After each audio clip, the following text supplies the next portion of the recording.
Praise the lord. Praise the lord. ત્યારે ઈશ્વરની સ્તુતિ કરીએ છીએ ત્યારે દરેક પ્રકારના બંધનો તૂટી જાય છે. હાલેલુયા. હાલેલુયા. એ માંદગીનું હોય, વ્યસનનું હોય, કોઈ પણ બંધન તે તોડવાને સંમત છે. હાલેલુયા. હાલેલુયા. આવો આપણે બે ગીત ગાઈને ઈશ્વરની સ્તુતિ કરીએ.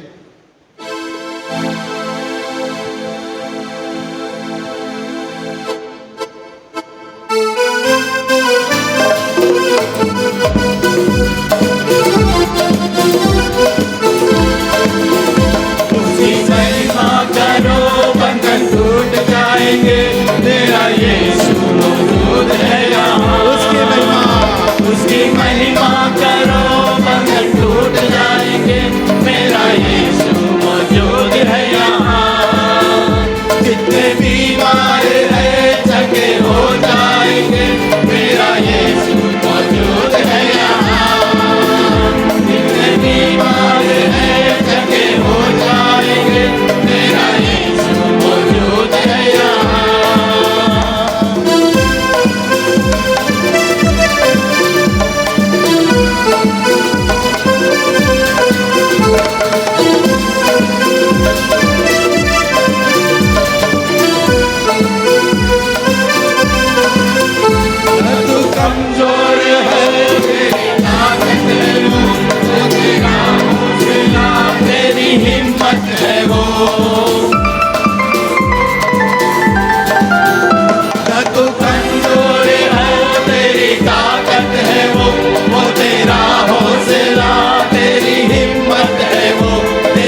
मेरा यीशु मौजूद है यहाँ वो मौजूद है वो मौजूद है यहाँ वो मौजूद है यहाँ वो मौजूद है यहाँ वो मौजूद है यहाँ वो मौजूद है यहाँ वो मौजूद है यहाँ वो मौजूद है यहाँ वो मौजूद उसकी महिमा उसकी महिमा करो बंधन टूट जाएंगे मेरा यीशु मौजूद है यहाँ उसकी महिमा करो बंधन टूट जाएंगे मेरा यीशु मौजूद है यहाँ जितने बीमार हैं चंगे हो जाएंगे मेरा यीशु मौजूद है यहाँ जितने बीमार हैं चंगे हो जाएंगे मेरा यीशु मौजूद है यहाँ उसकी महिमा करो बंधन टूट जाएंगे मेरा यीशु मौजूद है यहाँ उसकी महिमा करो बंधन टूट जाएंगे मेरा यीशु मौजूद है यहाँ मेरा यीशु मौजूद है यहाँ मेरा यीशु मौजूद है यहाँ हालेलुया हालेलुया आओ अपना इस भवन में इस आराधना में तेरी महिमा हो ये गीत गाઈને પ્રભુને મહિમા આપીએ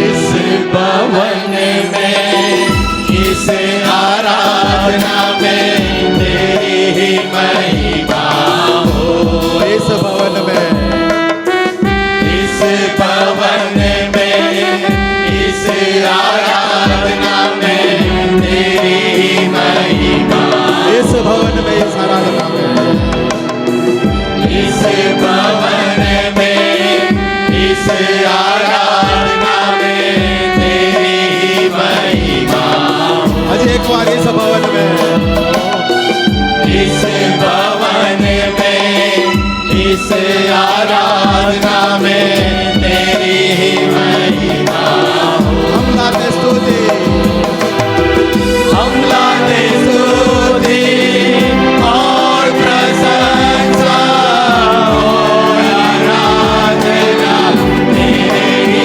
चरणों में हम लाते स्तुति और प्रशंसा और आराधना तेरे ही चरणों में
આભાર માનીએ છીએ કે આ સુંદર સવારે તમારું ભજન કરવાના માટે તમારા પ્રભુ મંદિરમાં લાવ્યા.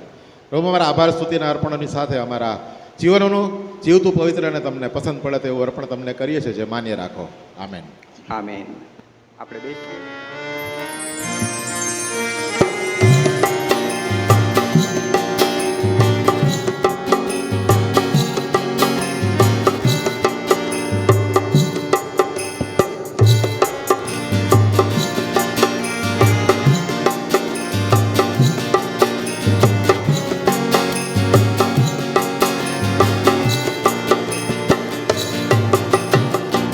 હરે ભક્ત ઈસુ ઈસુ બોલ, મને તું ઈસુ ઈસુ બોલ.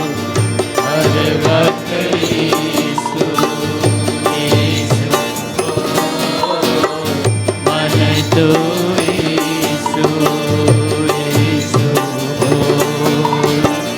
હરે ભક્ત ઈસુ ઈસુ બોલ, મને તું ઈસુ ઈસુ બોલ.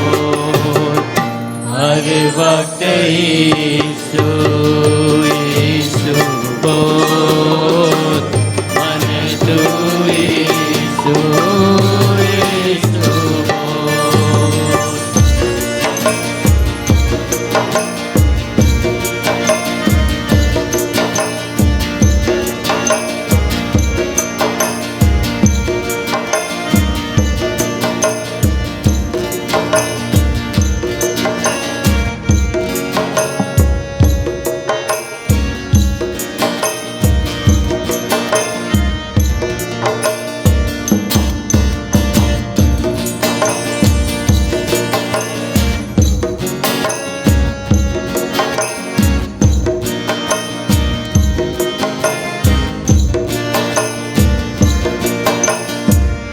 ઉત્તમ વચનો જો ગયા, પ્રભુએ કદી એક અણમોલ.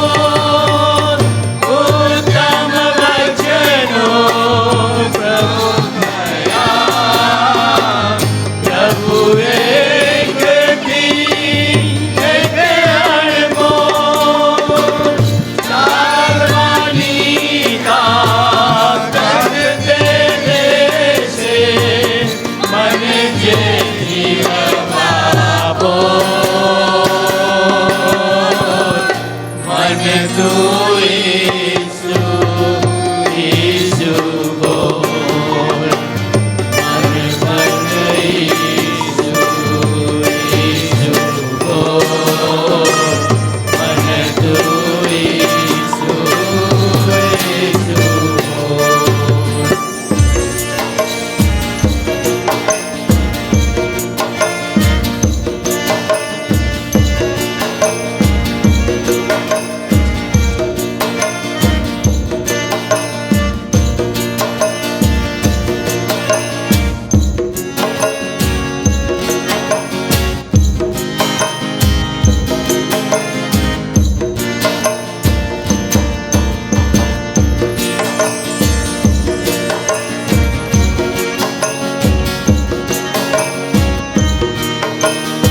अगर एक साधु यीशु के मंदिर में आ गया है तो ये बात तो निश्चित हो गई है कि ईश्वर का राज्य निकट आ पहुंचा है।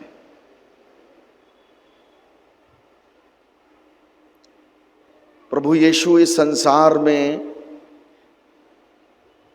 किसी धर्म की स्थापना करने नहीं आए। प्रभु यीशु इस संसार में किसी चीज को तोड़ने फोड़ने नहीं आए। उन्होंने कहा ना धर्मस्य खंडनार्थे जगति जातो अहम वरन परिपूर्ति रेव में अवतार हेतु। मैं इस संसार में धर्म का खंडन मंडन व्यवस्था को तोड़ने मरोड़ने नहीं आया हूं, परंतु उसको पूरा करने के लिए आया हूं। तो प्रभु यीशु इस संसार में प्रत्येक मानव जाति के लिए, इस अस्तित्व के प्रत्येक प्राणी के लिए अवतरित हुए हैं, मेरे लिए, आपके लिए, हम सब के लिए।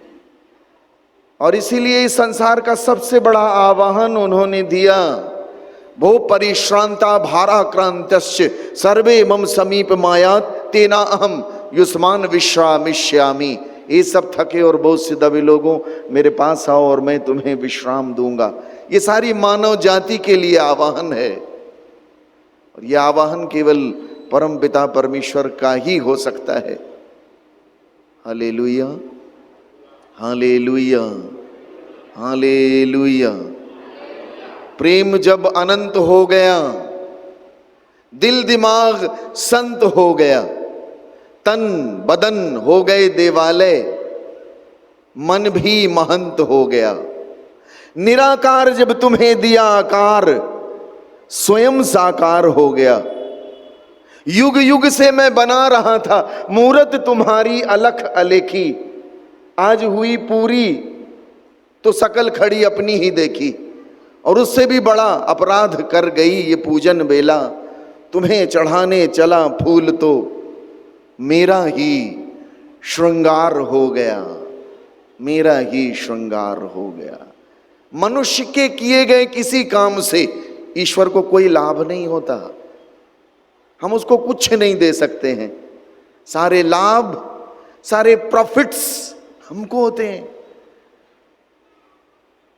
आशीषें हमें मिलती हैं। तो धरती में जितनी भी व्यवस्थाएं सजाई गई हैं वो सब हमारे लिए हैं कि हम खुश रहें, आनंदित रहें, हम बरकत पाएं और आशीषों को धारण करें। हालेलुया। बोले प्रभु यीशु महाराज की, परम पिता की, पावन आत्मा की। एक राजा के दरबार में एक अजनबी इंसान नौकरी मांगने के लिए आया। उससे उसकी काबिलियत पूछी गई तो उसने बताया कि मैं आदमी हो चाहे जानवर, उसकी शक्ल देखकर ही उसके बारे में सब कुछ बता सकता हूं। राजा उससे प्रसन्न हुआ। राजा ने उसे अपने अस्तबल, अपने घोड़ों के अस्तबल का प्रबंधक बना दिया। कुछ दिन बाद राजा ने उससे अपने सबसे बेशकीमती अनमोल घोड़े के बारे में पूछा तो उसने बताया कि ये नस्ल वाला घोड़ा नहीं है। राजा बहुत हैरान हुआ। राजा ने जंगल से घोड़े वाले को बुलवाया और उससे पूछा कि क्या मामला है।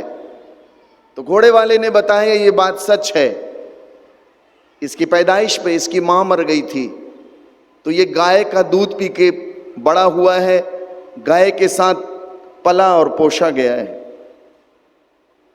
राजा हैरान। राजा ने नौकर को बुलवाया और उससे पूछा कि तुझे कैसे पता चला कि ये मेरा घोड़ा नस्ल वाला नहीं है। तो उसने कहा जब ये घास खाता है तो गाय के सदृश सिर नीचे करके खाता है, लेकिन जो नस्ल वाला घोड़ा होता है वो घास को मुंह में लेके सिर ऊपर करके खाता है। इसी तरीके से मैं जान गया कि ये नस्ल वाला घोड़ा नहीं है। राजा उसकी काबिलियत से बहुत प्रसन्न हुए। राजा ने उसको अंडे, मुर्गी, बकरी, अनाज, गेहूं, चावल बतौर इनाम उसके घर में भिजवा दिया और उसको रानी के महल में तैनात कर दिया। और कुछ दिन बाद राजा ने उससे रानी के बारे में पूछा तो उसने कहा कि रानी जैसा तौर तरीका तो है, लेकिन पैदाइशी नहीं है, खानदानी नहीं है। ये बात सुन के उसके पैर के नीचे से जमीन खिसक गई। राजा हैरान हो गया। वो भागा भागा अपनी सासू माँ के पास गया और उनको मामला बताया। तो सासू माँ ने कहा, ये बात सच है, हमारी बेटी जब पैदा हुई थी उसकी पैदाइश पर ही आपके पिता ने हमारी बेटी का रिश्ता मांग लिया था आपसे, लेकिन 6 माह बाद ही हमारी बेटी खत्म हो गई। लिहाजा आपके रजवाड़े से संबंध रखने के लिए हमने एक बेटी गोद ले ली थी। राजा ने फिर नौकर को बुलवाया, उससे पूछा, बता तेरे को कैसे पता चला कि रानी खानदानी या पैदाइश नहीं है? तो उस नौकर ने कहा, रानी जी का जो सलूका नौकरों के साथ है वो जानवरों से भी गया बीता है। एक खानदानी इंसान का किसी के साथ व्यवहार करने का एक तरीका होता है जो रानी साहिबा में बिल्कुल नहीं है। राजा उसकी पारखी नजरों से बहुत प्रसन्न हुआ। राजा ने अंडे, मुर्गी, बकरी, भेड़, अनाज तमाम उसके घर में इनाम स्वरूप भिजवा दिया और उसको अपने महल में तैनात कर दिया। कुछ दिन बाद राजा ने फिर उससे अपने बारे में पूछा, बता मेरे बारे में। तो उसने कहा, जान की सलामती हो तो कहूं। तो राजा ने जान की सलामती का हुक्म दे दिया। तो उस नौकर ने कहा, ना तो आप राजा के बेटे हैं और ना ही आपका चाल चलन राजाओं वाला है। यह बात सुन के राजा आंख बबूला हो गया, लेकिन जान की सलामती का हुक्म दे चुका था। राजा भागा अपनी मां के पास, मामला उसको बताया। तो मां ने कहा, यह बात सच है, यह बात सच है, हमारी कोई संतान नहीं थी। राजवंश को चलाने के लिए हमने तेरे को एक चरवाहे से गोद लिया था। राजा फिर उस नौकर को बुलवाया, बोला, बता तेरे को कैसे मालूम चला कि मैं चरवाहे का बेटा हूं? तो उस नौकर ने कहा, महाराज, जब राजा लोग इनाम देते हैं तो सोने, चांदी, हीरे, मोती, जवाहरात की शक्ल में देते हैं, और आप जब इनाम देते हो तो भेड़, बकरी, अंडा, मुर्गी, अनाज। ये आचरण और रवैया, ये तरीका राजा का नहीं हो सकता, किसी चरवाहे के बेटे का ही हो सकता है। मैं इसी तरीके से जान गया कि आप राजा नहीं हो सकते। इंसान के पास कितनी भी ताकत, इल्म, बाहुबल, धन, दौलत, संपन्नता क्यों ही ना हो, उसके असली व्यक्तित्व की पहचान उसके चरित्र, उसके व्यवहार, उसके गुण, उसकी आदत और उसके संस्कार से होती है। इत्र, मित्र, चित्र और चरित्र किसी के परिचय के मोहताज नहीं होते, उनका होना ही स्वयं में परिचय होता है। नीति वचन अध्याय 21 की दूसरी कलम में लिखता है, प्रत्येक मनुष्य अपने आचरण को अपने आप में सिद्ध मानता है, लेकिन परमेश्वर पिता उनके हृदयों को परखता है। लूका अध्याय 16 उसकी 15वीं आयत में लिखता है, तुम अपने आप को उत्तम समझते हो, लेकिन ईश्वर पिता तुम्हारे हृदयों को जानता है। प्रत्येक मनुष्य अपने आचरण को श्रेष्ठ जानता है। बाइबल का सिद्धांत इसी पे आधारित है। जब प्रभु यीशु इस संसार में आए, उन्होंने कुछ नहीं कहा, पहला महावाक्य कहा, हृदय परिवर्तन करो। यीशु का राज्य धर्म परिवर्तन का नहीं है, बाहरी बदलाव का नहीं है। यीशु का राज्य हृदय परिवर्तन का है, मन परिवर्तन का है, क्योंकि जिंदगी अध्यात्म का मूल ही यही है, हृदय का रूपांतरण हो जाए। हमारे यहाँ एक बात कहते हैं, हमारे यहाँ भविष्य पुराण में एक बहुत सुंदर बात लिखी है और कठोपनिषद में भी ये मंत्र आता है, पापो अहम पाप कर्माहम पापात्मा पाप संभवा त्राही माम पुंडरीकाक्षम सर्व पाप हर हरे। मैं पापी हूं, पाप में जन्म लिया हूं, पाप आत्मा का हूं, पाप मेरा स्वभाव है, पाप मेरी प्रवृत्ति है। हे प्रभु, मुझे इस पाप से मुक्त कीजिए। रोमियो अध्याय 3 उसकी 23वीं आयत में लिखता है, सबने पाप किया है और उसकी महिमा से वंचित हो गए हैं। महिमा का अर्थ क्या है? ज्ञान, नॉलेज। ईश्वर के ज्ञान से वंचित हो गए हैं। जब ज्ञान से वंचना होती है, आदम ने जब पाप किया, उनकी पत्नी ने जब पाप किया, दोनों ने जब गुनाह किया, उनके पास पहला प्रगटीकरण जो हुआ वो प्रगटीकरण था बाहर। वो बाहर के हो गए, अंदर बंद हो गया। तो उन्होंने अपने लिए कपड़े बना लिए, ये बाहर का विषय हो गया। ईश्वर अंदर के विषय से हट गया, बाहर हो गया। और यही महिमा से वंचना कहलाती है। मनुष्य उसके ज्ञान से जब वंचित हो जाता है, उसको कहते हैं उसकी महिमा खत्म हो गई। Hallelujah, hallelujah, hallelujah. पत्ते बना लिए, पत्ते की लंगोट संजोई और अपने लिए वस्त्र संजो लिए, और सुबह तो हरे हरे थे, शाम तक धूप पड़ने के बाद पापड़ बन के गिर गए, खाखड़ा बन के झड़ गए। हमारा कोई भी प्रयास ईश्वर तक हमें नहीं ले जा सकता। न योगेन न सांख्येन न कर्मणा नो न विद्या न विजानियो। न योग से, न सांख्य से, न कर्म से, न ज्ञान से, न बुद्धि से, कोई नहीं जान सकता। यिर्मयाह अध्याय 9 उसके 23 और 24वें श्लोक में कहता है, यदि बुद्धिमान है तो वो बुद्धि पे घमंड न करे, धनवान है तो वो अपने धन पे घमंड न करे, और बलवान है तो अपने बल पे न घमंड करे। उसे घमंड करना है तो इस बात पे करे कि वो मुझे जानता है, क्योंकि उसको जानना ही सबसे इंपॉर्टेंट बात है। अनंत जीवन इसमें है हे पिता, यीशु कहते हैं अनंत जीवन इसमें है ये हे पिता, कि वो तुझ एकमात्र सच्चे ईश्वर को जाने, टू नो गॉड। लेकिन ईश्वर को जानना संभव है। एक इंसान अपनी इसको क्या बोलते हैं आप, कोहनी, आप अपनी जीभ इसमें नहीं लगा सकते। कोई लगा के दिखा दे 1 लाख रुपए मैं दूंगा अभी कैश आपको, इसको कोई नहीं चाट सकता, छू नहीं सकता इसको। अपनी पीठ नहीं देख सकते, आंखें जो सारी सृष्टि को देखती खुद को नहीं देख सकती। हमारी डिसएबिलिटीज हमारे बॉडी में है। कोई मनुष्य, कोई विज्ञान, धरातल का कोई भी ज्ञान से ज्ञानी, उत्कृष्ट से भी उत्कृष्ट अपने आप को नहीं जानता है। वो तो ईश्वर की बात ही अलग है। Hallelujah, hallelujah. पहली बार जब एक बड़े ज्ञानी यूहन्ना बपतिस्मा दाता, यूहन्ना दीक्षा दाता ने जब उस पूर्णावतार के दर्शन किए तो कहते हैं, पश्यामीश्वर शमेश शावका यो जगतो पाप भारम हरति। मैं संस्कृत में बोल रहा हूं, मेरी बाइबल संस्कृत में। देखो परमेश्वर का मेमना जो संसार के पाप हर के लिए जाता है। Behold the Lamb of God that taketh away the sins of the world। पहली बार जब उस दिव्य स्वरूप का दर्शन हुआ, यूहन्ना कोई साधारण व्यक्ति नहीं था। कहता है देखो, और वो बात को सुन के यूहन्ना के चेले यीशु जी के पीछे हो लिए, क्योंकि उन्हें उत्कृष्टता की तलाश थी, फाइननेस की तलाश थी। हमारे अंदर एक ऐसा सिस्टम डाला गया है कि हम बढ़ते ही चले जाएंगे। कभी आपका छोटा सा फोन मोटरोला वाला था, अब धीरे धीरे S1, S2, S3, S4, S5, S6, न जाने कितना अभी जाना बाकी है। ये विस्तार, जितना ब्रह्मांड का विस्तार है उतना तुम्हारा भी विस्तार है। और अस्तित्व में जितनी भी चीजें बाहर हैं वो आपके अंदर भी हैं, बशर्ते एक चीज है, अज्ञानता है हमारे पास। यूहन्ना के चेले यीशु के पीछे हो लिए, और जब वो पीछे हो लिए तो यीशु जी ने पलट कर देखा।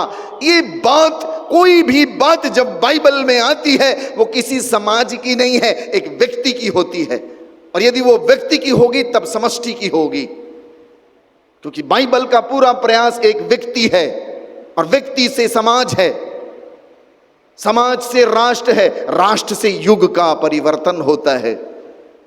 इसलिए प्रभु यीशु ने पलट के देखा और कहते हैं कि मनी वस्यथा, क्या खोजते हो? What are you looking for? और ये what are you looking for is for the whole humanity। सारी मानव जाति के लिए प्रश्न है कि क्या खोजते हो? क्या खोजता है इंसान? मैं आज टीवी देखता हूं, मैं यूट्यूब देखता हूं, मैं ये फेसबुक देखता हूं, मुझे लगता है इंसान क्या खोज रहा है, जाना कहां चाह रहा है। सबसे खतरनाक चीज अगर आज इस युग में है, सबसे खतरनाक चीज, खतरनाक कुछ होता नहीं है लेकिन हम उसे खतरनाक बना देते हैं। इंसान को एक चीज मिली है, वो है श्राप। वो श्राप ये है, वो जिस चीज को छूता है उसको खराब कर देता है, उससे कुछ अच्छा सृजन नहीं करता। सबसे खतरनाक चीज है मोबाइल। सबसे खतरनाक। और आने वाले समय में एक ऐसा उपवास होने वाला है जो खाने पीने का नहीं होगा, वो फोन का होगा। बड़ी खतरनाक चीज है। लोग उसको साइलेंट मोड में रख देते हैं कि रात को कहीं बजे ना, दबा के रख देते हैं कहीं यहां वहां कहीं, और फिर नहीं मिलता है तो बटन दबाते हैं कि ढूंढो कहां है हमारा फोन साइलेंट मोड वाला। तो वो करता है मैं यहां हूं, तकिया के नीचे हूं, पलंग के नीचे हूं, वो ये हूं की आवाज ऐसे नहीं लगाता। वो बाइबल में लिखा है, परमेश्वर ने मूसा से कहा मैं जो हूं सो हूं, I am that I am. वो भी बोलता है मैं तेरी जिंदगी बर्बाद करने के लिए बैठा हूं, तेरे को निस्तो नाबूद करने के लिए बैठा हूं, सारे नाते रिश्तेदार सारी चीजें मैं खा गया हूं, अब तेरे को खाने के लिए बैठा हूं। सुबह उठते हैं हम भी यार, उठ नहीं, कोई जॉगिंग भी नहीं करता आजकल, वो 5-6 किलोमीटर उसी व्हाट्सएप में घूम आते हैं ऊपर नीचे, हो गया कंप्लीट। तो प्रभु ने पलट के देखा कि मनी वस्य था, क्या खोजते हो, क्या ढूंढ रहे हो। कभी कभी ये प्रश्न अपने आप से पूछे कि मैं खोज क्या रहा हूं, मैं खोज क्या रही हूं। प्रभु ने पलट के देखा। और आपको पता है चेले कहते हैं गुरुवर आप कहां रहते हो, गुरुजी आप कहां रहते हो। मुझसे कई लोग पूछते हैं बाबा जी कौन से आश्रम से हो आप, कहां से आए हो आप। मैं ट्रेन में रहता हूं, मैं ट्रेन में जा रहा था, सामने फर्स्ट क्लास एसी में एक माता जी बैठी थी, बड़े ध्यान से मेरे को देख रही। बोले आप बाबा रामदेव। मैंने कहा नहीं मैं बाबा रामदेव नहीं हूं, बाबा रामदेव की एक आंख टेढ़ी है, मेरी दोनों ठीक ठाक है, यही अंतर है। बोले बाबा जी मैं बहुत परेशान हूं। मैंने कहा क्या हो गया। बोले बाबा जी एक बाबा जी आए थे हमारे घर में और मेरे को देख के बोले तेरे ऊपर 9 ग्रह लगे हुए हैं। अब गुरुजी जब से वो बोल के गए हैं सही में मुझे ऐसा लगता है कि मेरे ऊपर 9 ग्रह लग गए, आप उपाय बताइए। मैंने कहा ठीक है, मैंने कहा ठीक है एक काम करते हैं, तेरे ऊपर 9 तो लगे हैं, मैं अपने गुरुजी से प्रार्थना करता हूं कि एक और लग जाए। बोले आप मेरे जले पे नमक छिड़कते, ऐसा मत करिए। मैंने कहा नहीं मैं गंभीर होके कह रहा हूं, मैं प्रार्थना करूंगा कि तेरे ऊपर एक ग्रह और लग जाए। बोले क्या। हाँ मैंने कहा 9 का बैलेंस नहीं लगता, 10 हो जाए तो रावण की मुंडी जैसा बराबर बराबर हो जाएगा। उसने कहा कि आप मजाक करते हैं। मैंने कहा नहीं मैं प्रार्थना करूंगा मेरे गुरुजी से कि तेरे ऊपर अनुग्रह लग जाए, तेरे ऊपर अनुग्रह लग जाए। यूयम अनुग्रहात् परित्राणम प्राप्त, अनुग्रह से ही विश्वास द्वारा तुम्हारा उद्धार हुआ है। पलट के प्रभु ने देखा। प्रभु ने यदि पलट के देखा है तो वो दया की बात है, अनुग्रह की बात है। Hallelujah hallelujah. अनुग्रह, और बिना अनुग्रह के कुछ नहीं समझ में आएगा, पल्ले ही नहीं पड़ेगा। पलट के देखा। आओ और देखो यीशु का जो जीवन है इतना ट्रांसपेरेंट है, कोई नौटंकी नहीं है, कोई छलावा नहीं, कोई दिखावा नहीं। और ऐसा गुरु यदि मिल जाए जो बिल्कुल आपको पता है हम सब की जिंदगी की एक दुखदाई बात यह है कि हम जो हैं वो नहीं है, हम जो हैं वो नहीं है।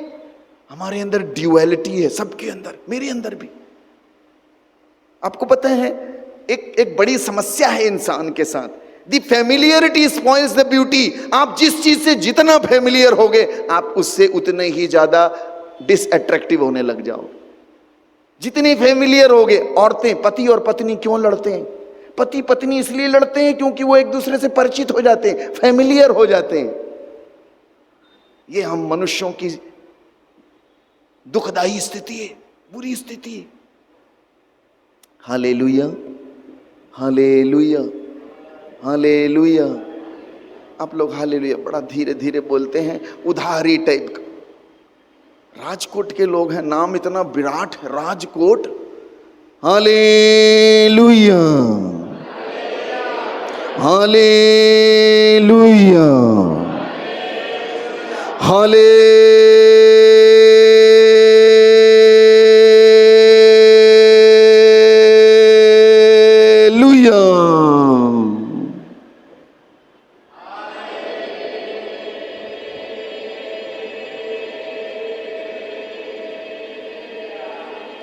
हाले यहां हो गए, लुइया इधर चला गया।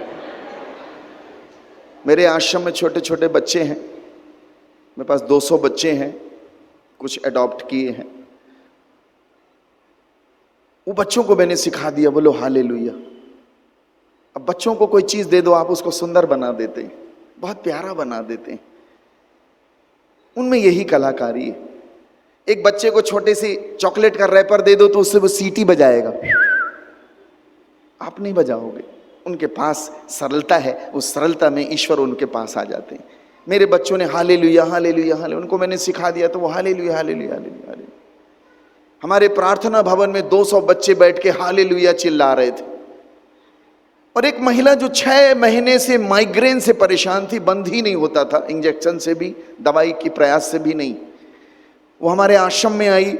बच्चे चिल्ला रहे थे हालेलुया हालेलुया हालेलुया। वो ऐसा हालेलुया चिल्ला रहे थे कि कुछ का कुछ सुनाई देता है। वो माता जी आई और जैसे अंदर आई उसका सिर दर्द ठीक हो गया। वो हैरान, ये कैसे ठीक हो सकता है? मैं 6 महीने से परेशान थी, यहां आते ही कैसे ठीक हो गई?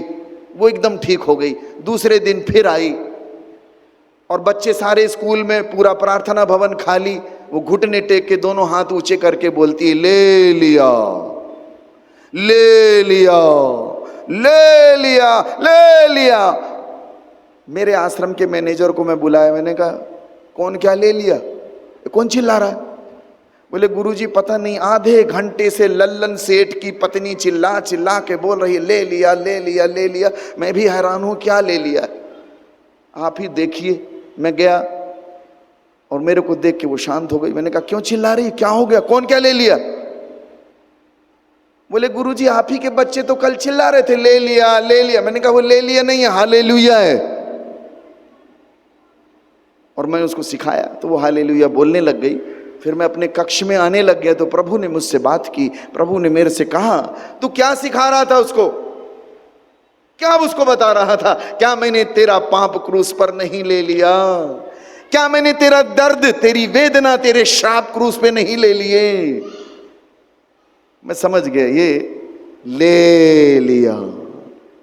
हाले, आधा आप बोल दो, हाले हाले हाले हालेलुया। आज आप खाली नहीं जाओगे। जब आप इस आराधनालय से बाहर निकलोगे आपको कुछ अनुभूतियां होंगी और वो आपकी होंगी, किसी की उधार नहीं होंगी। यीशु जी ने पलट के देखा कि मनी वश्य था। चेलों ने कहा आप कहाँ रहते हो? प्रभु ने कहा आओ और देखो, वो सबसे बड़ा महावाक्य है, आओ और देखो। प्रभु यीशु कौन है? आओ और देखो मुझ सत्य को, आओ और देखो मुझको। I am the way, the truth and the life. बहुत क्लियर प्रिडिक्शन, बहुत क्लियर प्रोक्लेमेशन। उधारी वाला नहीं है वो। एक आदमी एक सत्संग में जाता और प्रभु के दास एक ही बात रोज बोलते, सत्य बोलना चाहिए, सत्य बोलना चाहिए, सत्य बोलना चाहिए, सत्यम ब्रूयात, सच बोलो। वो पीछे बैठ के 1 साल से सुन रहा, सच बोलना चाहिए, सच बोलना चाहिए। जब सब चले गए, एक दिन सत्संग, प्रभु के दास के पास आके कहता है क्या मैं भी सच बोल सकता हूं? तो उस गुरु जी ने कहा हाँ बोल सकते हो, क्या बात है, सच सबके लिए है। बोले क्या मैं भी सच बोल सकता हूं? बोले हाँ बोल सकते हो। बोले मैं चोर हूं, मैं चोर हूं, क्या मैं भी सच बोल सकता हूं? बोले हाँ सच सबके लिए, सबका है, सबके लिए आया है? तो मैं भी बोल सकता हूं। हाँ तुम भी बोल सकते। सर मैं चोर हूं, चोरी करता हूं। हाँ तू भी बोल सकता है, बोल के देख। वो गया सीधे सीधे वो चोर राजमहल में गया और जाने लग गया अंदर तो 2 दरबान खड़े। बोले कहां जा रहा है, कौन है तू? बोले चोर हूं, चोरी करने आया हूं। तो जो दरबान थे वो डर गए, ले लगता है राजा का कोई खास आदमी है, पूछने पे उठपटांग बात कर रहा है। बोले भैया अंदर जाओ। सीधे अंदर चला गया। अंदर गए और दो दरबान खड़े, बोले कौन हो तुम, यहां कैसे आ गए? बोले मैं चोर हूं, चोरी करने आया हूं। दिखाई नहीं देता, मैं चोरी करने आया, चोर हूं। दरबान शौक हो गए, लगता है राजा का कोई खास आदमी है, पूछने पे ऊट पटांग बात कर रहा है। भैया अंदर जा। अंदर सीधे रानी के कक्ष में घुस गया और उसने एक बड़ा सा थैला लिया, सोना चांदी हीरा मोती भरने। जब भर रहा था रानी आ गई, बोले कौन हो तुम, क्या कर रहे हो, मेरे कमरे में कैसे आ गए? बोले रानी साहिबा मैं चोर हूं, चोरी करने आया हूं और आपका सब उठा के लिए जा रहा हूं, आपको दिखाई नहीं दे रहा। तो रानी ने सोचा राजा ने भेजा होगा, राजा का कोई खास आदमी है, पूछने पे उल्टी पुल्टी बात कर रहा है। तो रानी ने कहा ठीक है, कर लो जो करना करो। उसने सब उठाया, सिर में रखा और जाने लग गया तो सामने से राजा जी आ गए। बोले कौन हो तुम और ये सिर में क्या लेके जा रहे हो? बोले राजा जी मैं चोर हूं, चोरी करने आया था, रानी के कमरे की सफाई की और सिर में पूरा खजाना लेके जा रहा हूं, मैं चोर हूं। राजा ने सोचा रानी का कोई खास आदमी है, पूछने पे उल्टी पुल्टी बात कर रहा है। राजा ने कहा ठीक है कोई बात नहीं, अरे भैया इसकी मदद करो, इसके सिर में बड़ा बोझ है, इसको बाहर छोड़ के आओ। राजा ने एक आदमी को बुलाया, बोले इसको बाहर छोड़ो, हेल्प करो इसकी। बाहर तक छोड़ने वो सीधे गया, उस गुरुजी के चरणों में पटक दिया। बोले जिंदगी भर झूठ बोल बोल के कुछ नहीं कमाया, आज सच बोल के राजा के कक्ष से चोरी करके ले आया हूं। Power of truth. आज से मैं झूठ नहीं बोलूंगा। I now know the power of truth. यूहन्ना अध्याय 8 उसके 32वें श्लोक में लिखा है, सत्यस्य ज्ञास्यते सत्येन स्वाधीनी कारिष्य द्वेच। तुम सत्य को जानोगे और सत्य तुम्हें आजाद करेगा। You will know the truth and the truth will set you free. किस चीज से? और सत्य है क्या? क्या है सच्चाई? हमारे कॉइन में लिखा है सत्यमेव जयते।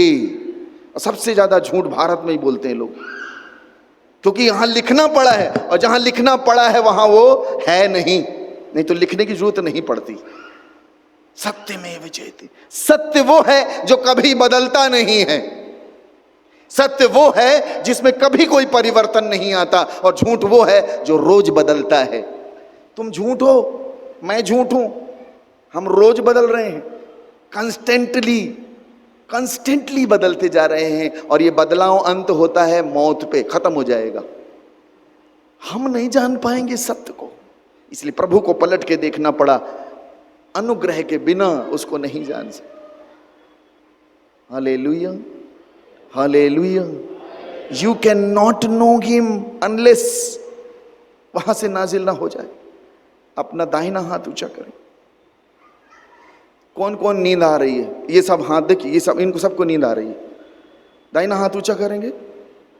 किसको किसको नींद आ रही है? ये सब नींद आ रही है, ये सब नींद आ रही है। नींद भी बड़ी कीमती चीज है, इसीलिए उसको सोना बोलते हैं।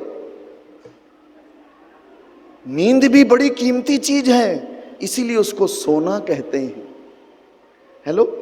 और सबसे ज्यादा सोना बिस्तर में पाया जाता है, इसीलिए तो हम लोग खूब तकिया लगा के सोते हैं। खाओ और सो, खाओ और सो। मैं फर्स्ट क्लास या सेकंड क्लास एसी में होता हूँ, वो सब ऐसे सफ़ेद सफ़ेद डाल के सोते रहते हैं, और उनको देख के बड़ा डर लगता है, ऐसा लगता है कि मुर्दा घर में आ गए। और वो सब अन्य अन्य भाषाओं में बात करते हैं,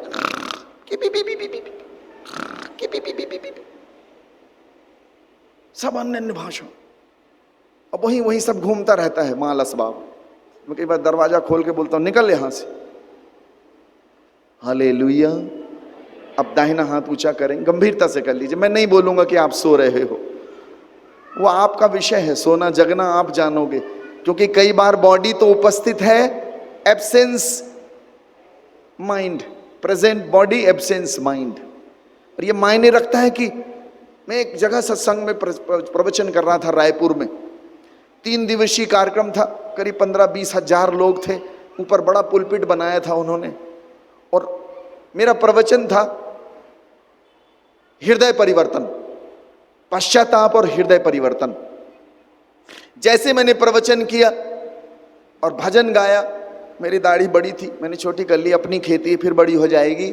मैंने जैसे प्रवचन किया, एक अम्मा जी रोने लग गई, खूब रोए, पूरे दिन रोई। दूसरे दिन फिर किया प्रवचन, फिर रोने, मुझे न रहा गया। मैंने माइक, कॉर्डलेस माइक लेके नीचे उतरा। मैंने कहा, उनके सिर पे हाथ रख के मैंने कहा, माता जी मत रो, आप रो रहे हो, प्रभु आपके सारे पाप माफ कर रहा है, शांत हो जाओ। पश्चातापी हृदय को प्रभु माफ करते हैं, शांत हो जाओ। उसने कहा, कोई पश्चाताप नहीं हो रहा। तो मैंने कहा, फिर क्यों रो रही हो आप? बोले, 1 महीना पहले हमारा बकरा मर गया और उस बकरे की दाढ़ी बिल्कुल आपके जैसी थी, और जब जब आप नाचते हैं, दाढ़ी हिलती है, तो हमको हमारा बकरा याद आता है। मैं भागा वहां से, मेरी जिंदगी का सबसे हास्यास्पद मोमेंट। मैं वहां से भागा। मैंने कहा, तेरे को क्या दिख रहा है? मैं प्रवचन कर रहा हूं, तुमको दिख क्या रहा है? आदमी बाहरी रूप रंग को देखता है, इन्हीं में फंस गए हैं लोग। मेरे पास कितने लोग आते हैं, मैं जहां जाता हूं लोग बैठेंगे तो बात करने, आप मेरा हाथ देख दो बाबा जी, बाबा जी हमारा माथा देख दो। एक औरत आई, बोले, बाबा जी एक कुंडली, भविष्य की कुंडली ये देख दो हमारी। मैंने कहा, तेरा नाम सीता है? जी जी। तेरे पति का नाम मोहन? जी जी। तेरे 4 बच्चे? अरे आप भगवान हो। मैंने कहा, कल तूने 15 किलो शक्कर खरीदी थी? जी। आप तो अंतर्यामी हो। मैंने कहा, भाग यहां से, अगली बार आना तो राशन कार्ड मत लेके आना। पहुंच गए अपन बाबा लोगों के पास, हमारी पर्ची निकाल दो, हमारा ये निकाल दो, हमारा वो। ऐसे इन बातों में ईश्वर नहीं है, इन चीजों में ईश्वर नहीं है। ईश्वर जिंदगी के रूपांतरण में है, बदलाव में है। कोई इसको पहन के साधु नहीं बन सकता। साधु एक स्वभाव होता है, वो जीन्स पैंट में भी जाएगा, साड़ी में भी जाएगा, वो किसी में भी चला जाएगा। यही ईश्वर है। ईश्वर बदलाव में है, इन नौटंकियों में नहीं है। एक बाबा जी राख निकाल रहे थे, हिमाचल में मिला। मैंने कहा, बाबा जी कलिंदर निकाल दो, कलिंदर खाना, और राख न खाएंगे हम। कलिंदर निकलेगा ही नहीं। बाबेल की टावर बना रहा है इंसान आज भी, और बाबेल की टावर इंसान की धूर्तता का प्रतीक है। टाइम, एनर्जी, शक्ति, बल, ताकत, बुद्धि, ज्ञान सब बर्बाद कर रहा है, कुछ नहीं कर रहा। निर्माण कहीं नहीं, सृजन कहीं नहीं है। प्रभु यीशु ने कहा, इस मंदिर को गिरा दो, मैं इसको तीसरे दिन फिर खड़ा कर दूंगा। लोगों ने हंसा और कहा, इसको 46 वर्ष लगे हैं खड़ा करने में, और तू कहता है 3 दिन। उनको पल्ले नहीं पड़ी बात। सत्य पल्ले नहीं पड़ेगा। और आप और मेरा स्वभाव, हम बाहर बाहर पकड़ लेते हैं। बाबा आ गया, साधु हो गया, ये हो गया।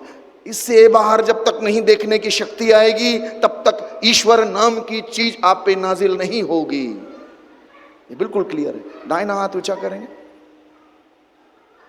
अब मैं कोई बात ऐसी नहीं कहूंगा जिससे आपको दाहिना हाथ नीचे करना पड़े, क्योंकि दाहिने ही प्रभु विराजते हैं। ऐसे मत करो, ऐसे नहीं करो, अच्छा ऐसे करो। बोलेंगे, प्रभु का वचन कहता है, प्रभु का वचन कहता है, तुमने मुझे नहीं चुना है, परंतु मैंने तुम्हें चुना है, नियुक्त किया है, ताकि तुम संसार में जाओ, फलवंत हो और तुम्हारा फल स्थायी रहे। नीचे हाथ करें। आपने नहीं चुना। इस बात को आज एक डायरी में अपने हाथ में कहीं लिख के रख लीजिएगा कि चुनाव मेरा नहीं है, मुझे किसी ने चुना है, नियुक्त किया है, ठहराया है। मैं ऐसे एग्जिस्टेंस में नहीं हूं। आपको पता है, अंगूठा, इतनी छोटी सी जगह, उंगली उठे तो बेइज्जती, अंगूठा उठे तो तारीफ, उंगली से अंगूठा मिले तो लाजवाब। यही है जिंदगी का हिसाब। लेकिन जिंदगी के हिसाब के इतने छोटे से कोने में ये पॉइंट जिसको आपने आधार कार्ड में लगाया, किसी से मैच नहीं करता।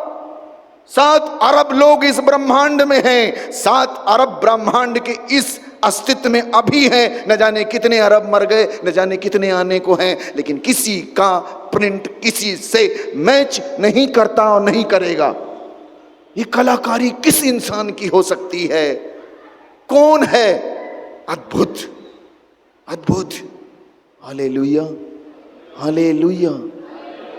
आपने नहीं चुना है, किसी एक इंजीनियर को सब पता है आपके बारे में, और आपके जैसा बर्तन इस अस्तित्व में कभी नहीं आया और न कभी होगा।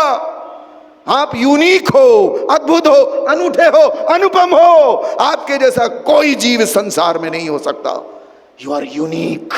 और उस यूनिकनेस को प्रभु कहते हैं, मैंने तेरा नाम अपनी हथेली पे लिख के रखा है, because you are precious in the sight of God.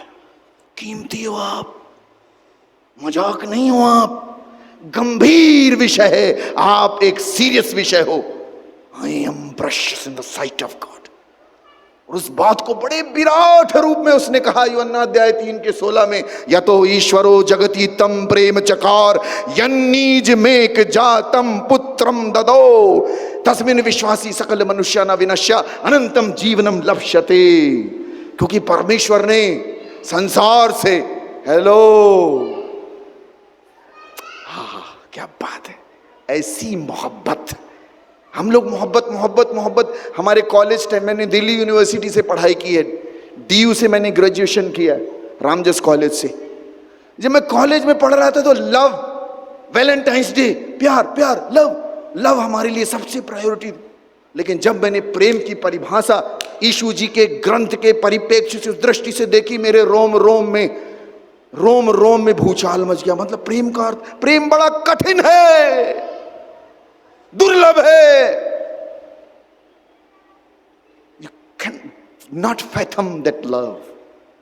जिस प्यार पे, जब मैं प्यार की बात समझी कि क्रूस पे कुर्बान, हालेलुया हालेलुया, बोले प्रभु यीशु महाराज की, परम पिता की। कौन है ईश्वर? Who is God? जो पलट के देख रहा है कि मन निवस्य था। कौन है?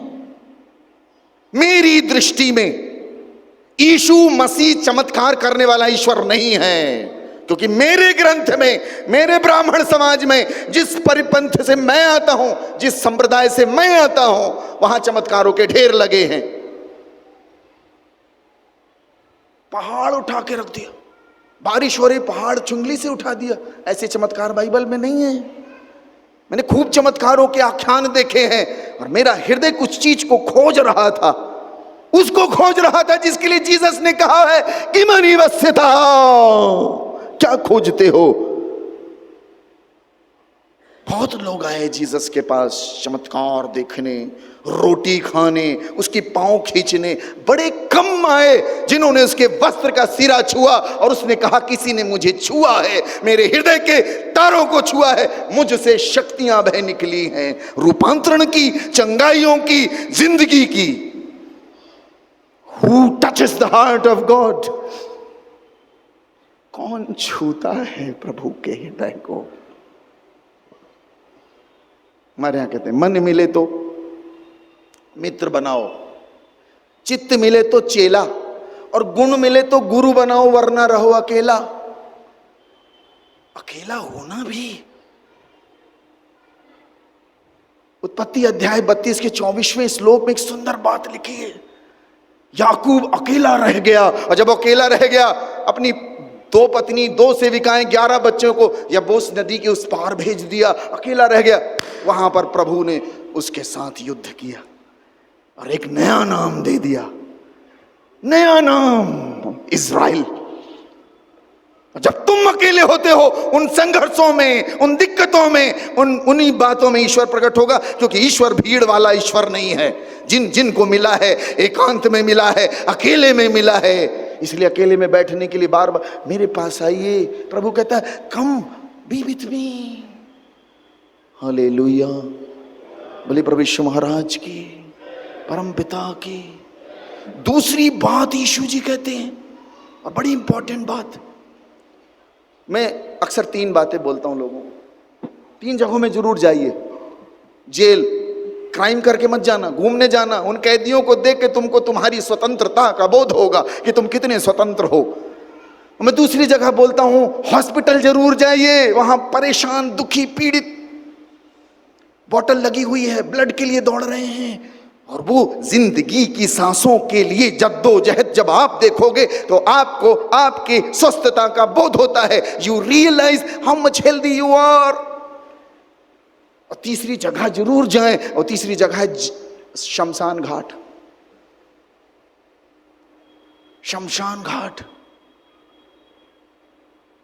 नहीं जाओगे तो हम लोग एक दिन लिए जाएंगे, हम तो ले जाएंगे आपको, और वहां आपको आपकी जिंदगी का बोध होता है। तो जेल जरूर जाएं, हॉस्पिटल जरूर जाएं, और शमशान तो वो जगता है, थोड़ा जगता है, और जगने के लिए हिलना बहुत जरूरी है। इसलिए आपने देखा कि जगाने वाला आपको हिलाता है, वो हिलना बड़ा साइकोलॉजिकल पॉइंट है।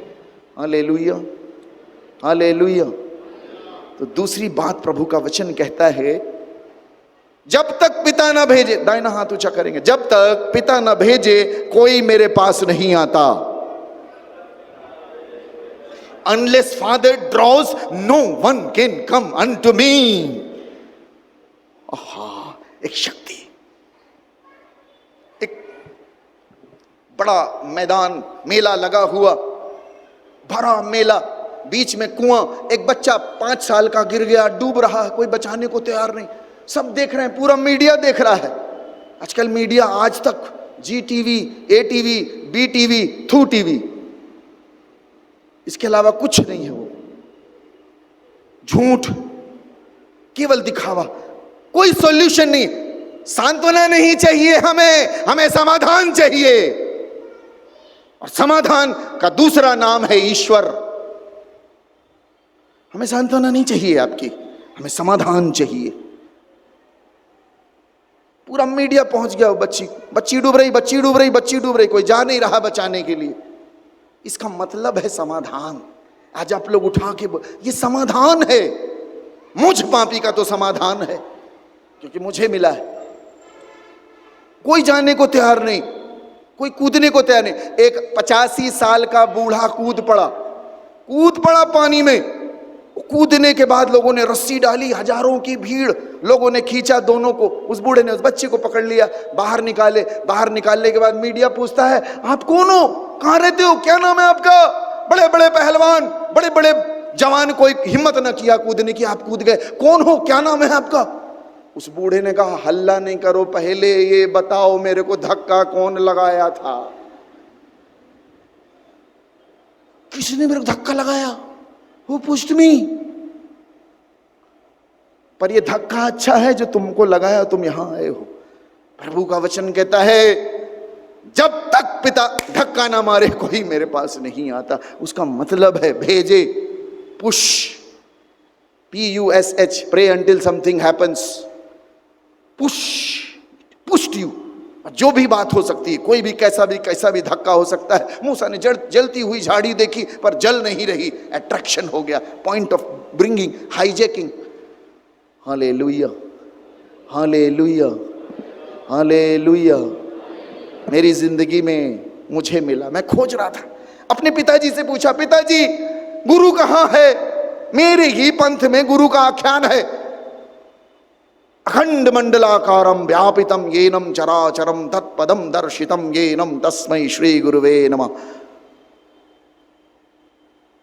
सब कुछ लिखा हुआ है, प्रकट किया गया है, दे दिया गया है। मैं खोज रहा था, ढूंढ रहा था। अपने पिताजी से पूछा, पापा जी गुरु कहाँ है, मुझे गुरु चाहिए। और इतनी ज्यादा जिज्ञासा के साथ पूछा तो पिताजी ने कहा, मैं हूं तेरा गुरु। मेरे पिताजी चीफ अकाउंटेंट ऑफिसर थे और एक अच्छे गुरु थे, योग का खूब ज्ञान था उनको। मैंने कहा, पापा जी आप मेरे गुरु नहीं हो सकते, क्योंकि आप सिगरेट पीते हो और मेरी माँ से भी लड़ते हो।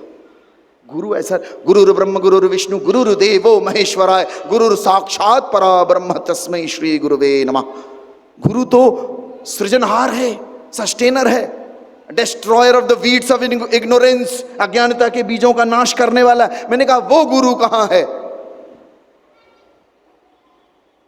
ज्ञानतिमिरांधासय ज्ञान अंजन सालाक्या चक्षुः उन्मीलितम येनम। और मैं आपको बताऊं प्रियो, ढूंढते ढूंढते, खोजते खोजते, प्रयास करते करते मेरे को ये दिल्ली यूनिवर्सिटी में ये मुझे मिला।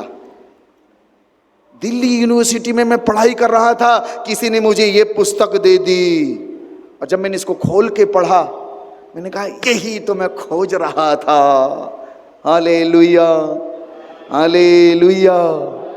हे गुरु आप कहाँ रहते हो? मेरा गुरु मुझे मिल गया, वो कहीं और नहीं रहता, हमारे, मैं द्वार पे खड़ा होके खटखट, यदि कोई भी मेरी आवाज सुन के द्वार खोले, कोई भी, मैं एक ब्राह्मण हूं, हम सोचते हैं हम ब्रह्मा के मुंह से पैदा हुए हैं, पर मुझे पता चला कि मैं एक पापी हूं और पाप का परिणाम हूं। किसी शायर ने गाया कि जिंदगी से बड़ी सजा ही नहीं, और क्या जुल्म है पता ही नहीं, कि जिंदगी से बड़ी सजा ही नहीं। कितने हिस्सों में बट गया हूं मैं, कि मेरे हिस्से में कुछ बचा ही नहीं। आगे कहते हैं, चाहे सोने के प्रेम में जड़ दो, आईना झूठ बोलता ही नहीं। उसके लिए एक प्रभु के दास ने लिख दिया कि मिटा दे अपनी हस्ती, घर चाहे कुछ बनना, कि दाना खाक में मिलकर गुले गुलजार होता है। हालेलुया। एक बार और हाथ उठाएंगे, आखिरी बार। बोले जब तक ऊपर से न दिया जाए कोई भी मनुष्य प्राप्त नहीं करता। जब तक ऊपर से न दिया जाए कोई भी मनुष्य प्राप्त नहीं करता। हाथ नीचे करें। ऊपर से मिला क्या है? क्या मिला? ये सांसें, इड़ा पिंगला सुषुम्ना, प्लस माइनस और न्यूट्रल, ये चल रहा है, दाहिना बाइना और दोनों। ये जितना बाहर है वो अंदर है, ये मैकेनिज्म चल रहा है। और एक दिन ईश्वर इन तारों को काट देगा, तुम्हारी फिल्म बंद हो जाएगी, सारे चैनल बंद हो जाएंगे। और जब तक ऊपर से न दिया जाए कोई नहीं पाता। जीसस कहीं से नहीं आए हैं, ऊपर से आए तुम्हारे लिए। और वो शब्द हमारे लिए देहधारी होना चाहता है। ये शब्द हम में देहधारी होना चाहते हैं। एक घर में दो चोर घुसे, चोरी कर रहे। जब वो चोरी कर रहे, उस घर के मकान मालकिन और मालिक दोनों लड़ते झगड़ते आने लग गए। दोनों चोरों ने देखा अब क्या करें, अब तो पकड़े जाएंगे, क्या करें, कहाँ जाएं? तो एक पलंग के नीचे घुस गया, एक अलमारी के ऊपर चढ़ गया, जाके एकदम छुप गए दोनों। और वो पति पत्नी लड़ते लड़ते उसी कमरे में आ गए और लड़ाई झगड़ा करने लगे। जब लड़ाई झगड़ा करने लगे तो पत्नी बोलती क्या करते हो, अभी दूध का पैसा नहीं दी हूं, पैसे दो। पति बड़े भाव से बोलता अरे भगवान चिंता न कर, सब ऊपर वाला देगा। वो औरत और गुस्सा करती क्या करते रहते हो, अभी राशन का पैसा नहीं दी हूं। तो पति बोलता अरे भगवान चिंता ना कर, सब ऊपर वाला देगा। वो आदमी और औरत दोनों अब गरम। पत्नी बोलती क्या तमाशा करते रहते हो, अभी इसका नहीं दी, उसका नहीं दी, ये नहीं दी, पैसा दो। पति जोर से बोलता है चिंता नहीं कर, सब ऊपर वाला देगा। ऊपर वाला चोर नीचे कूदता है और कहता है मैं तुम्हारे घर का ठेका ले रखा हूं क्या, सब मैं ही दूंगा, ये जो नीचे घुसा है ये कब देगा, तू भी निकल, तू भी दे। Anyway this is a joke, but प्रभु ने हमको ऐसा प्यार किया है कि उसने हम पर अपने आप को ही नाजिल कर दिया है। आपको मैं एक बात बताऊं, जिस समाज और जिस परिवेश से मैं आता हूं वहां ईश्वर का मतलब होता है सामर्थ्य, ताकत, बल, शक्ति, प्रबलता, बल। इसीलिए हमने कई हाथ दिए, कई सिर दिए हैं। उसका मतलब ही है, ईश्वर का मतलब ही होता है बल, पावर, शक्ति। लेकिन जब मैं जीसस को पाया, यीशु को पाया, और इनको जब मेरे को ये मिला, मैं खोज रहा था कुछ गहरा, तो जब मेरे को प्रभु मिले तो मैं उस बात को समझ पाया कि क्या चीज है। आपको मालूम है अगर बाइबल भारत में लिखी गई होती और भारत के दर्शन में होता तो कैसा होता। यीशु क्रूस पर हैं और लोग कह रहे हैं बचा बचा, यदि तू ईश्वर है, ईश्वर का बेटा है, बचा अपने आप को। तो भारत की दृष्टि से देखते तो कैसा लिखा गया होता। देखिए यीशु क्रूस से नीचे उतर आए, लंबी सी जुबान की और पूरे दुश्मनों की गर्दन काट दी, इति स्वाहा। ऐसा नहीं है। कितना सुंदर है, क्रूस पे टंगा हुआ प्रभु कहता है हे पिता, बोलिए हे पिता, हे पिता, क्योंकि ये, जोर से बोलिए, ये बड़ी जरूरी बात है बोलना, क्योंकि जब तुम यहां बोलोगे तो बाहर भी बोलने की सक्षमता आएगी। हे पिता, क्योंकि ये क्या, बाहर देखना, बाहर जब निकलोगे ना तो तुमको एक चीज आएगी, बहुत जल्दी आएगी, तुरंत आती है, क्या? गुस्सा। और गुस्सा नहीं आएगा तो उसका दूसरा फेस होता है दुख, दुखी हो जाओ। और तीसरा फेस जो ईश्वर है वो नहीं आता, और तीसरा फेस होता है दया, करुणा। दया आ जाए तुमको, गुस्सा नहीं, दुखी भी नहीं होना, करुणा करो। दया के पात्र हैं ये बाहर के लोग, क्योंकि ये नहीं जानते। और जिंदगी को अगर जीना है तो क्रूस को देख के जी पाओगे। मृत्यु लोक में क्रूस ही मुक्ति का द्वार है, अन्यथा कोई द्वार नहीं है, दरवाजा नहीं है।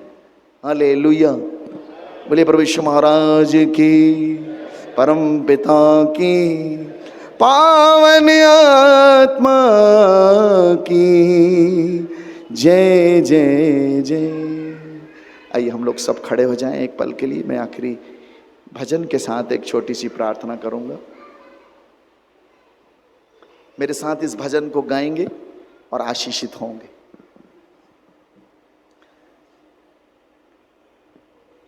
क्या खोजते हो? आइए हम उसको खोजें। और दया, let us receive his grace. पुराना नियम मलाकाई की लास्ट पुस्तक के लास्ट वर्ष में लिखा है श्राप।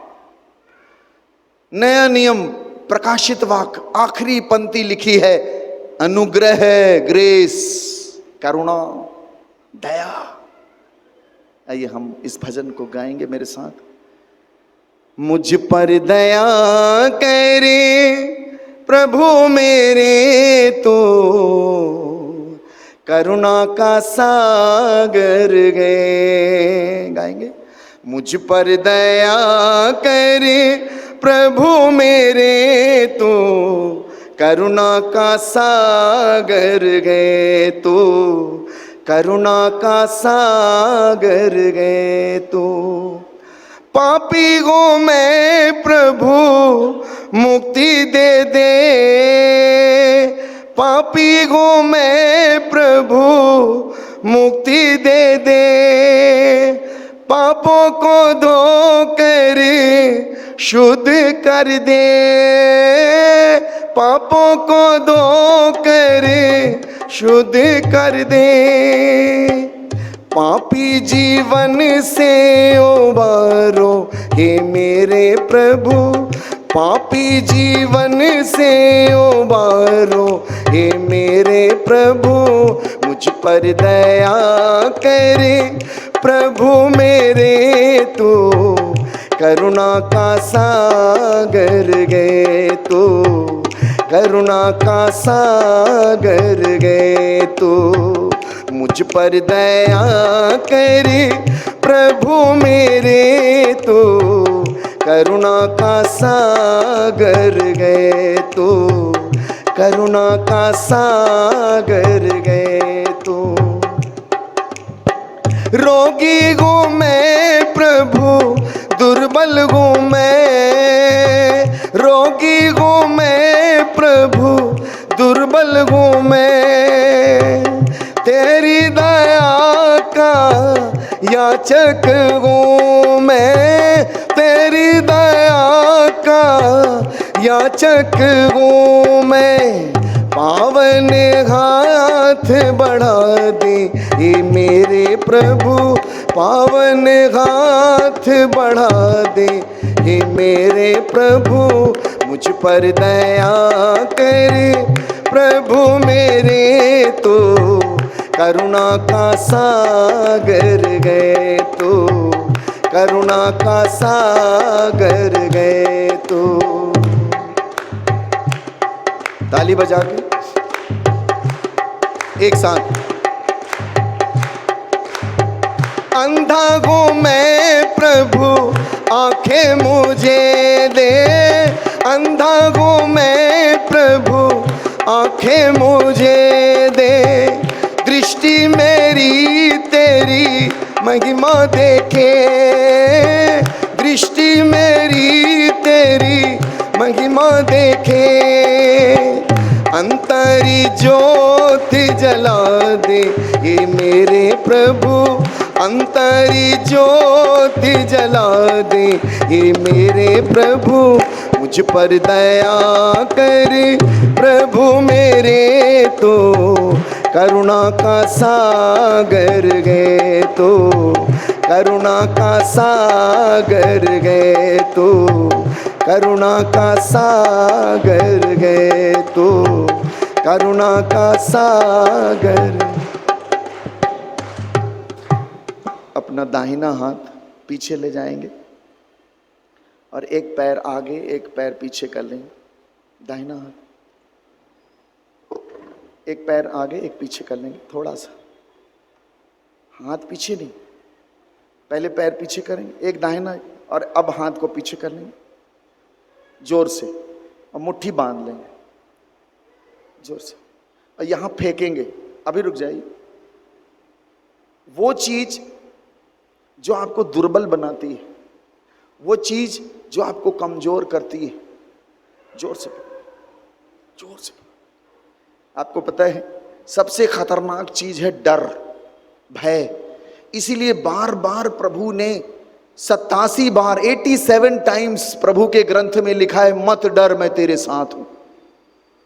सबसे खतरनाक चीज है डर, और वो डर है जो मनुष्य को ईश्वर के निकट नहीं आने देता। जोर से पकड़ेंगे उसको। अमेरिका की एक अदालत ने एक आदमी को फांसी की सजा सुनाई।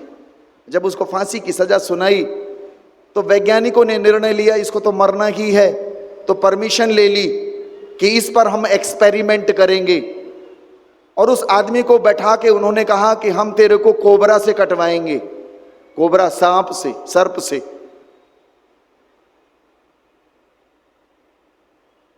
और उस आदमी के पास सांप लाया गया, बड़ा सा सांप, उसको दिखाया गया कि इससे तेरे को कटवा के मारेंगे। और दिखवाने के बाद उसकी आंखों में पट्टी डाल दी गई और उसको सांप की कटान से नहीं काटा गया, उसको सेफ्टी पिन जो आप लोग साड़ी में लगाती हैं, उस सेफ्टी पिन से उसको डंक मरवा दिया गया। और उसने सोचा कि सांप ने काट लिया है। और अजीब बात ये कि 10 मिनट बाद वो आदमी मर गया। वो मर गया और जब उसकी जांच की गई तो अजीब बात और सामने आई, उसके अंदर कोबरा का वेनम पाया गया, जहर पाया गया। और इस बात पे बड़ा निरीक्षण और जांच हुई तो ये पता चला कि उस इंसान के दिमाग ने ही वो जहर उसके अंदर पैदा कर दिया। डर में इतनी शक्ति होती है, डर आपसे सब कुछ करवा देगा। भय से भूत भी बन जाता है, और भय अगर हटा दोगे, ईश्वर पर भय होगा तो तुम्हारे लिए भूत स्वर्गदूत बन जाएगा। हालेलुया। जोर से पकड़ेंगे इसको, फेंकिए प्रभु के पास। हमारी जिंदगी में जो डर हैं, ये बंधन हैं, हमको टॉक्सिक, हमको जहर बढ़ गया है हमारे शरीर में, वो जहर हमको बढ़ने ही नहीं देता। हमारे अंदर मुर्दापन है, हम डरे हुए हैं, कल क्या होगा, क्या खाएंगे, क्या पिएंगे, कैसे जिएंगे। प्रभु कहते हैं मुझे देख, मेरी प्रकृति को देख जिसको मैं चला रहा हूं, और तू मेरी प्रकृति की अनूठी चीज है, अनुपम चीज है, मैं तुझे क्यों नहीं पालूंगा। जोर से पकड़ेंगे और फेंकिएगा मेरे पास। बोले परमपिता परमेश्वर की। आपसे फेंकना नहीं आता, एक बार और, ठीक, जोर से। तुम कहां फेंक रहे हो? इन लोग के ऊपर, यहां फेंको, तुम यहां फेंकना। बोले प्रभु यीशु महाराज की। अभी तक ना आया, तीसरी बार आ जाएगा। करत करत अभ्यास के जड़मती होत सुजान, रसरी आवत जात है सिल पर होत निशान। रस्सी ऊपर नीचे होती रहती है तो पत्थर में भी निशान बन जाता है। फिर तुम तो इंसान हो। हाँ जी, जोर से पकड़िए, जोर से पकड़ो, पीछे पूरा हाथ लेंगे, जोर से पकड़िए, आंख बंद कर लीजिए, आंख बंद कर लीजिए। देखते हो सबसे बड़ी समस्या ये है, यहां वहां खूब देखते हो। तुम्हारी सबसे बड़ी समस्या है कि अपने पड़ोसी को देखते हो। उसके पास एप्पल का फोन है, मेरे पास नोकिया का टूटा सा फोन है। हाँ जी, आदमी अपने दुख से नहीं, पड़ोसी के सुख से परेशान। हाँ, पकड़िए उसको जोर से, फेंको यहाँ पे, आंख बंद करो, हंसना नहीं। बोले पवित्र आत्मा की। ऊपर ताली बजा दो।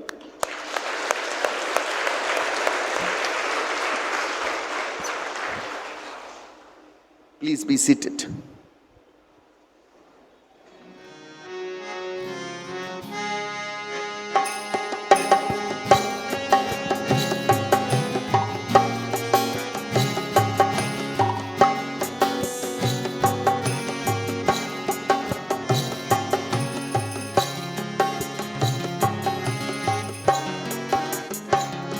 आकाश में पृथ्वी